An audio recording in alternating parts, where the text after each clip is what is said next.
ko lang muna kayo sandali for 5 seconds.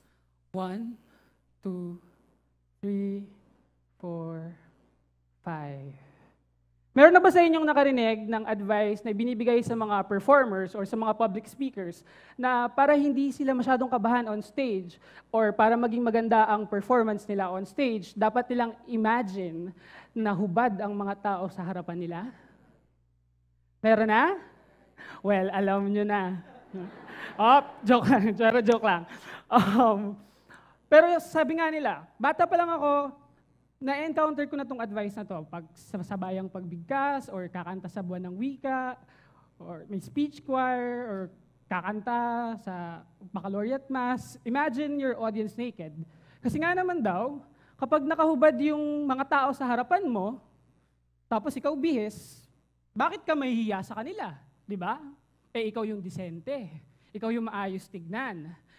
Pero sa totoo lang, hindi talaga ako fan ng advice na to. Kasi sa isip-isip ko, kung ako nakaharap sa harapan ng isang buong malaking kwarto na puno ng mga hubad na tao, pagkatapos ako bihis, hindi ba ako ma-awkward? Or hindi ba parang ang KJ ko naman? So, hindi talaga ako nagsusubscribe dito sa advice na to. Pero nagbago ang pananaw ko dito sa advice na imagine your audience naked when I got into spoken word poetry. Ulitin ko, ako si Juan Miguel Severo. I'm a spoken word poet. Pero noong 2012, I was just a frustrated actor. Noong 2012, nagpupunta ako sa lahat ng auditions para sa entablado, para sa pelikula na pwede kong puntahan, at sa lahat ng yon, hindi ako natatanggap. Hindi pa ata uso yung itsurang ito noon. Pero hindi ako natatanggap. And then one night, yung isa kong friend na parati na lang emo at maraming feelings sa Facebook, nag-send siya sa akin ng link to a video of a spoken word piece. Pinanood ko, and immediately, I was hooked. Na-in love ako doon sa art form. So, pagkatapos nun, lahat ng mga spoken word poetry videos na nakikita ko sa YouTube, sa lahat ng online platforms, pinapanood ko na, kinoconsume ko lahat, and then I told myself, kailangan kong gawin to, kailangan kong itry ito, kailangan. Kasi naisip ko, if I write material for myself, kasi sa spoken word poetry, kung sino ang writer, siya rin ang performer. So if I write material for myself, then I wouldn't have to audition. Or sure, pwede ako mag-audition, pero kung hindi ako matanggap sa mga papel na ino-auditionan ko, hindi ako magiging ganoon ka-frustrated or kalungkot dahil I wrote material for myself. So ang mahalaga lang naman sa akin makapag-perform eh. Just that. 2014. 2 years later, hindi pa rin ako nakakahanap ng lugar kung saan ako makakapag-perform ng spoken word poetry. 2014, another audition, Virgin Lab Fest 10 sa CCP. Nagpunta ako para mag-audition, pero wala akong dalang monologue from any existing play. Pero ang ginawa ko instead is, nagpunta ako doon, and ang pinang-audition ko is a piece na ako mismo yung nagsulat. 12 yung play na pinagpapa-auditionan nila noon sa Cattle Call. Hindi ako nakuha kahit sa isa. Pero merong isang staff doon sa audition na parang 2 days later, bigla na lang siya sa akin nag-message sa Facebook. Sabi niya sa akin, bakit hindi ka pumunta sa Sev's Cafe? Nasa Ross Boulevard siya, katapat lang ng CCP. Every 3rd Saturday of the month, meron doong open mic night. Spoken word poetry open mic night. Merong spoken word poetry open mic night? Totoo ba? So parang isip ko, okay, kailangan ko subukan to. Finally, after 2 years, meron na ako mapupuntahan para makasubok ng spoken word poetry. Galing ako noon sa family outing namin sa Bulacan. Dumiretso ako ng Malate. It was May 2014. Dumiretso ako ng Malate mula sa Bulacan. Pagdating ko doon, late na.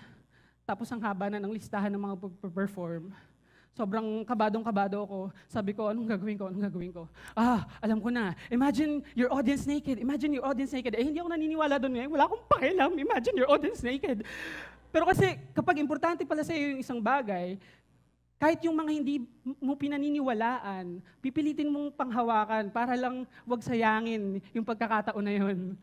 So sabi ko sa sarili ko, fine, imagine your audience naked. And again, you have to understand na noong mga panahon na to sa spoken word scene sa Pilipinas, kung sino lang ang magpa-perform, ay sila rin lang ang nanonood. So when I say, So when I say na punong-puno na yung listahan, ang ibig sabihin nun parang 20 people pa ulit-ulit. Ganyan. Tapos parang, so nung nakarating ako sa dulo, ganyan, dahil late ako, galing pa akong Bulacan, sabi ko kay Abby, na ngayon ay kaibigan ko na, sabi ko, anong oras kaya ako makapag-perform? Sabi ko, mga 11:30 p.m. Tapos, so, wala akong choice, kundi umupo sa gilid, at manahimik, at makinig. And to be honest, I was quite frustrated. Kasi I came there to perform. Just that. I was put in a position kung saan wala akong choice, kundi ang makinig. At lahat ng tao sa audience, na sila ring mga performer, ay isa-isang umakyat sa entablado. Na I was telling myself, okay, later, imagine your audience naked. Imagine your audience naked. Mas mataas ka sa kanila, mas pogi ka. Tapos, and then these people, when they started sharing their stories, reciting their poems, they talked about all sorts of things. They talked about not being loved back. They talked about their issues with their families. They talked about not being at home in their own skin. They talked about being abused as a child. They talked about surviving rape. So at that point, habang nakaupo ako sa isang gilid ng Self's Cafe, naririnig ko lahat ng mga kwentong to, I told myself, I wouldn't need to imagine my audience naked. Dahil when it is finally turn my perform, lahat sila ay naghubad na sa harapan ko. At daladala ko ang kwento na to, saan man ako magpunta ngayon tuwing magpa-perform ako ng spoken word poetry.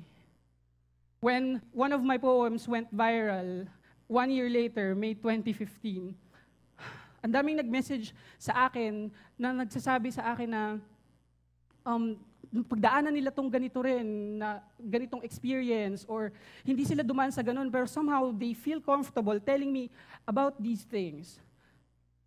At mas lalong na-reinforce at mas lalong bumigat sa akin yung natutunan ko noong gabing yun, na yes, maybe, sometimes we do need to imagine our audience naked, but not so that we can feel superior to them. We need to imagine our audience naked, as in, kilalanin at tanggapin na lahat sila, lahat kayo, ay may kanya-kanyang mga sugat, pilat, lamat sa pagkatao, mga kwentong pinagdaraanan na hindi ko alam. Imaginein ko na lahat yun ay binibigay nyo sa akin. I have to imagine you guys naked so that I can be brave enough to strip. I am ending this talk with a piece that is very personal to me. Ito ay isang kwento ko. Naniniwala ako sa aswang. Lumaki ako na kinukwentuhan ng mga tsuhin ko na galing Kapi sa Taklan tungkol sa kanila, kaya oo, naniniwala ako sa aswang. Naniniwala ako na kaya nila magpalit ng anyok. Na dapat mapayapa ang aking dibdib na marinig ang pagpalatak ng bibig ng tiktik, dahil kapag malapit daw ang tiktik, ibig sabihin malayo ang aswang. At oo, malamang iniisip mo na nababaliw na ako, o napakadali ko namang mauto, pero hindi ako nagsisinungaling. Naniniwala ako sa aswang. At naniniwala rin ako sa nuno. Naniniwala ako sa nuno, yung maliliit na nilalang nakatira umano sa mga punso, na posibleng nandyan lang nagtatago sa likod ng puno. Kaya kinakagat ko ang daliri ko, ting naaalala ko na ayaw nila ng tinuturo dahil baka kunin nila ako sa gabi at tangayin sa karian nila. At oo, alam ko, wala pa akong kilala na kinuha nila. Pero mahirap ng sumugal. Kaya kapag ako ay nagturo sa isang masukal na gubat, kinakagat ko agad ang aking hintuturo dahil madali akong maniwala at naniniwala ako sa mga nuno. At total rin lang ay sinasabi ko na ang mga kalokohan na to, siguro panahon na nga para malaman mo. Ang dami pang mga bagay na walang basihan ang pinaniniwalaan ko. Katulad ng kapag kumakain tayo ng magkasama at kailangan mong umalis ng maaga, ay iniikot ko ang mga plato para hindi ka mapahamak sa kalsada. O kapag nalaglagan tinidor ko, habang kumakain ako na mag-isa, ay hinihiling ko na susurpresahin mo ako sa iyong pagbisita. Nakagat ko ang dila ko kanina at binigyan ako ng numero na sakto sa unang letra ng pangalan mo at inisip ko na sana nasa isip mo ako. At oo, kung nakagat mo ang dila mo kanina, malamang kasalanan ko yun dahil nasa isip kita. Nasa isip kita. sa umaga. Kapag nakita ko kung anong oras na, iniisip ko kung nakarating ka na ba sa opisina, nasa isip kita. Sa tanghali, alam kong nagtitipid ka, pero kumain ka naman ng sapat para di ka nagugutom sa trabaho, di ba? Nasa isip kita. Sa hapon, malamang ay pagod na pagod ka na naman sa dami ng pinapagawa nila sa'yo na hindi mo kayang tapusin bago magdilim at nasa isip kita. Sa gabi, saan ka pupunta pagkatapos ng trabaho? Magbabaka sakali na baka pwede tayong magkita dahil gusto kitang makita. Pasensya na, huwag ka sanang mairita, pero gusto kitang makita dahil maniwala ka na minsan nakakasawa na nasa isip lang kita. Oo, hindi nga siguro ito ang tamang panahon para sabihin ko sa ito bilang puro maligno at sa kalamang lupa ang kaninang mga binabanggit ko, pero intindihin mo, kung kaya kong maniwala sa mga bagay na walang basihan katulad ng mga to, bakit ako hindi maniniwala sa iyo, sa atin, sa tayo? Kapag iningitian mo ako, naniniwala ako. Kapag hinahawakan mo ang kamay ko, naniniwala ako. Kapag inaakbayan mo ako, naniniwala ako. Kapag hinahalikan mo ako, naniniwala ako. Naniniwala ako dito. Naniniwala ako dito. Hindi ito laro. Hindi ito hanggang dito na lamang at maraming salamat. Naniniwala ako na kaya natin ito at naniniwala ako na kung maging masakit man, kung pagdating sa dulo ay patayin man ako sa sakit ng saya na ibinibigay mo, magiging sulit ang lahat dahil naniwala ako sa'yo.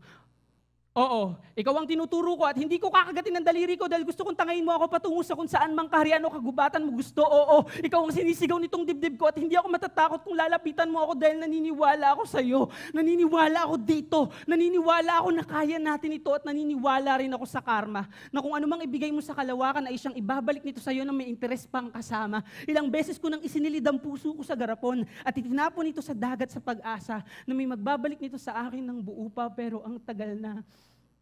At wala pa akong nakukuha. Kaya kung sakali lang na makita mo ang puso ko na inaanod sa aplaya, iniisip kung anong gagawin sa kanya, itatapon, itatabi o ipagsasawalang bahala, maghihintay ako sa desisyon mo. Maniwala ka, maghihintay ako. Ibalik mo sana. Thank you. Maraming salamat sa pagbabalik ng garapon.